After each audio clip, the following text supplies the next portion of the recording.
മൊനാലിസ ചിത്രം അടക്കമുള്ള ലോകത്തിലെ ഏറ്റവും വലിയ മ്യൂസിയം, ഏറ്റവും അധികം സന്ദർശകരെത്തുന്ന ഫ്രഞ്ച് രാജാക്കന്മാരുടെ കൊട്ടാരമായ പാരീസിലെ ലൂവ്ർ മ്യൂസിയം, 33,000-ത്തിലധികം അമൂല്യ വസ്തുക്കളുടെ പ്രദർശനമുള്ള ലോകത്തിലെ തന്നെ ഏറ്റവും സുശക്തമായ സെക്യൂരിറ്റി ഉള്ള മ്യൂസിയത്തിൽ നടന്ന മോഷണം ലോകത്തെ അമ്പരപ്പിച്ചു എന്നതിൽ അത്ഭുതപ്പെടാനില്ല.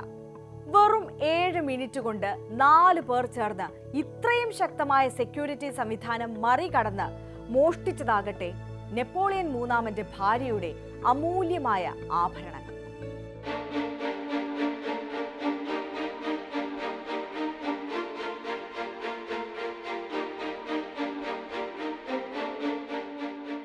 ഒരു ത്രില്ലർ സിനിമ പോലെ ഞെട്ടിപ്പിക്കുന്നതാണ് ഈ മോഷണത്തിന്റെ പ്ലോട്ട്. ഞായറാഴ്ച 4 പേരടങ്ങുന്ന മോഷ്ടാക്കളുടെ സംഘം മ്യൂസിയത്തിലേക്ക് എത്തുന്നു. 2 പേർ ബൈക്കിൽ പുറത്ത് കാത്തു നിൽക്കുന്നു. 2 പേർ സാഹസിക ദൗത്യം ഏറ്റെടുത്ത് അകത്തേക്ക് കടക്കുന്നു. മ്യൂസിയം തുറന്ന് അരമണിക്കൂർ ആയിട്ടേ ഉണ്ടായിരുന്നുള്ളൂ. സൈൻ നദിക്ക് സമാന്തരമായുള്ള ഗാലറി ഓഫ് അപ്പോളോയുടെ ബാൽക്കണിയിലേക്ക് ഒരു ഇലക്ട്രിക് ലാഡർ ചാരിവെച്ച് 2 പേർ കയറുന്നു. കട്ടർ ഉപയോഗിച്ച് ബാൽക്കണിയിലെ ജനാല തകർത്ത് മ്യൂസിയത്തിനുള്ളിൽ കടന്നു. അകത്ത് പ്രവേശിച്ച മുഖംമൂടിധാരികൾ വജ്രാഭരണങ്ങൾ സൂക്ഷിച്ചിരുന്ന ഡിസ്പ്ലേ ബോക്സുകൾ തകർത്ത് ആഭരണങ്ങൾ എടുത്തു. സാവധാനം തത്രപ്പാടുകളൊന്നുമില്ലാതെ മോഷണം നടത്തുന്നത് CCTV ദൃശ്യങ്ങളിൽ വ്യക്തമാണ്. തിരികെ അതേ ഗോവണിയിൽ കൂടി ഇറങ്ങി ബൈക്കിൽ രക്ഷപ്പെട്ടു. വെറും 7 മിനിറ്റ് കൊണ്ട് നടന്ന ത്രില്ലർ മോഷണം. നഷ്ടമായതാകട്ടെ നെപ്പോളിയൻ മൂന്നാമന്റെ ഭാര്യയായ യുജീനി ചക്രവർത്തിനിയുടെ 8 ആഭരണങ്ങൾ, രത്നങ്ങൾ പതിച്ച ഒരു തലപ്പാവ്, മാലകൾ, കമ്മലുകൾ, ബ്രൂച്ചുകൾ എന്നിവയുൾപ്പെടെ 19-ാം നൂറ്റാണ്ടിലെ ആഭരണങ്ങൾ. 894 കോടി മൂല്യം വരുമെന്നാണ് കണക്കുകൂട്ടൽ. മോഷണം നടന്ന സെക്കൻഡുകളിൽ തന്നെ സെക്യൂരിറ്റി അലാമുകൾ മുഴങ്ങിയിരുന്നു. ജീവനക്കാർ സന്ദർശകരുടെ സുരക്ഷ ഉറപ്പാക്കുകയും ചെയ്തു. സുരക്ഷാ അലാമുകൾ മുഴങ്ങിയാൽ ഉടനടി സന്ദർശകരെ സുരക്ഷിതരാക്കുകയും പോലീസിനെ വിവരമറിയിക്കുകയും ചെയ്യണമെന്നാണ് മ്യൂസിയത്തിലെ പ്രോട്ടോകോൾ. ഇത്തരത്തിൽ മോഷ്ടിക്കപ്പെടുന്ന ചരിത്ര വസ്തുക്കൾക്കും അമൂല്യ ആഭരണങ്ങൾക്കുമുള്ള കരിഞ്ചന്ത വളരെ വലുതാണെന്നാണ് FBI പറയുന്നത്.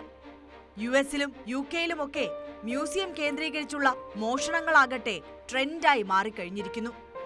ഫ്രഞ്ച് മ്യൂസിയങ്ങൾക്ക് നേരെ ഉണ്ടാകുന്ന മോഷണ ശ്രമങ്ങൾ ചരിത്രത്തിൽ ഏറെയുണ്ട്.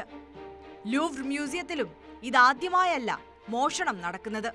1976-ൽ 3 മോഷ്ടാക്കൾ ലൂവ്റിന്റെ 2-ാം നിലയിലെ ചില്ലുകൾ തകർത്ത് ചാൾസ് 10-ാമൻ രാജാവിന്റെ വജ്രം പതിപ്പിച്ച വാൾ മോഷ്ടിച്ചിരുന്നു.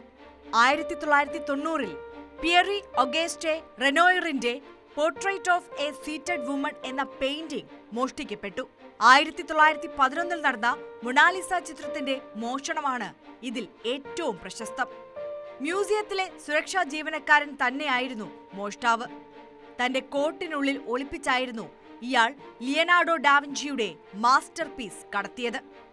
2 വർഷത്തിനു ശേഷം ഇറ്റലിയിൽ വെച്ച് ഇത് വിൽക്കാൻ ശ്രമിക്കവേ ഇയാൾ പിടിക്കപ്പെടുകയായിരുന്നു.